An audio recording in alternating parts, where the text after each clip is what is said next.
Reporter breaking. നിലമ്പൂരിലെ തോൽവി വിശദമായി വിലയിരുത്താൻ CPIM നാളെ മുതൽ നേതൃയോഗങ്ങൾ ചേരും. സ്വരാജിനെ നിർബന്ധിച്ച് സ്ഥാനാർത്ഥിയാക്കിയതാണ് ഒരു വിഭാഗത്തിന്റെ അഭിപ്രായം.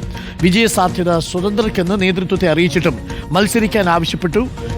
MV ഗോവിന്ദന്റെ RSS പരാമർശം വലിയ തിരിച്ചടിയുണ്ടാക്കിയെന്നും വിലയിരുത്തലുണ്ട്. റഹീസ് റഷീദുണ്ട് കൂടുതൽ വിവരങ്ങളുമായി. റഹീസ് റഷീദ്, നിലമ്പൂർ അടക്കം വിലയിരുത്തിക്കൊണ്ടുള്ള ഒരു നേതൃയോഗമാണ് ഇന്നിപ്പോൾ നടക്കുന്നത് എന്നാണ് ഞാൻ മനസ്സിലാക്കുന്നത്. അതിൽ ഇപ്പോൾ വന്നിരിക്കുന്ന ഒരു പ്രധാനപ്പെട്ട വിമർശനം പാർട്ടിക്കുള്ളിൽ MV ഗോവിന്ദന്റെ RSS സഹകരണത്തെ സംബന്ധിച്ചുള്ള പ്രസ്താവന ഒരു തിരിച്ചടിയായി മാറിയിട്ടുണ്ട്. ഒപ്പം തന്നെ സ്വരാജ് ആദ്യഘട്ടത്തിൽ മത്സരിക്കാനില്ല എന്ന് പറഞ്ഞതാണ്.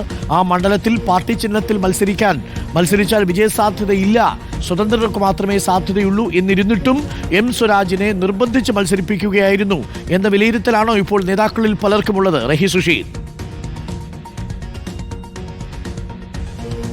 അരുൺ, ആ തരത്തിലുള്ള ഒരു വിലയിരുത്തലാണ് CPMന്റെ സംസ്ഥാന നേതൃനിലയിലുള്ള പലർക്കും ഉള്ളത്.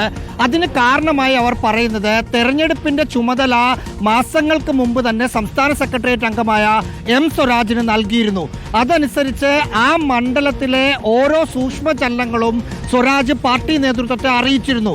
അവിടെ ഒരു സ്വതന്ത്ര സ്ഥാനാർത്ഥി മത്സരിച്ചാൽ മാത്രമാണ് വിജയസാധ്യത എന്ന കാര്യം സ്വരാജ് പലതവണ പല യോഗങ്ങളിൽ പാർട്ടി നേതാക്കൾക്ക് മുമ്പിൽ ബോധ്യപ്പെടുത്തിയതാണ്. ഏറ്റവും അവസാനം സ്വരാജിന് സംസ്ഥാന സെക്രട്ടേറിയറ്റ് സ്ഥാനാർത്ഥിയായി തീരുമാനിച്ച യോഗത്തിൽ പോലും സ്വരാജ് ഏറ്റവും അവസാനം പറഞ്ഞത് അവിടെ പാർട്ടി സ്ഥാനാർത്ഥി മത്സരിച്ചാൽ വിജയസാധ്യത കുറവാണ്, അതുകൊണ്ട് അവിടെ പൊതു സ്വതന്ത്രൻ തന്നെ മത്സരിക്കട്ടെ എന്ന നിലപാട് ഏറ്റവും അവസാനം ചേർന്ന സ്വരാജിനെ സ്ഥാനാർത്ഥിയായി തീരുമാനിച്ച സംസ്ഥാന സെക്രട്ടേറിയറ്റിലും ആ നിലപാട് സ്വരാജ് എടുത്തു. ആ സമയത്ത് പാർട്ടിയിലെ മറ്റു പ്രധാനപ്പെട്ട നേതാക്കൾ പാർട്ടി സ്ഥാനാർത്ഥി തന്നെ മത്സരിക്കട്ടെ എന്ന് നിലപാടെടുത്തപ്പോൾ അങ്ങനെയാണെങ്കിൽ DYFIയുടെ സംസ്ഥാന പ്രസിഡന്റ് V വസീഫ് മത്സരിക്കുന്നതല്ലേ നല്ലതെന്ന് പോലും സ്വരാജ് ചോദിച്ചതാണ്.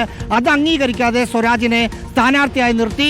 എന്ന് മാത്രമല്ല, തെരഞ്ഞെടുപ്പ് പരാജയം വിശദമാക്കാൻ ഇന്നലെ മാധ്യമങ്ങളെ കാണുന്ന സമയത്ത് MV ഗോവിന്ദൻ പറഞ്ഞത് വിജയം മാത്രമല്ല, രാഷ്ട്രീയ പോരാട്ടം നടത്താൻ അവിടെ സംസ്ഥാന സെക്രട്ടേറിയറ്റ് അംഗം വേണം എന്ന് ഞങ്ങൾ തീരുമാനിച്ചു, അതുകൊണ്ട് നിർത്തി.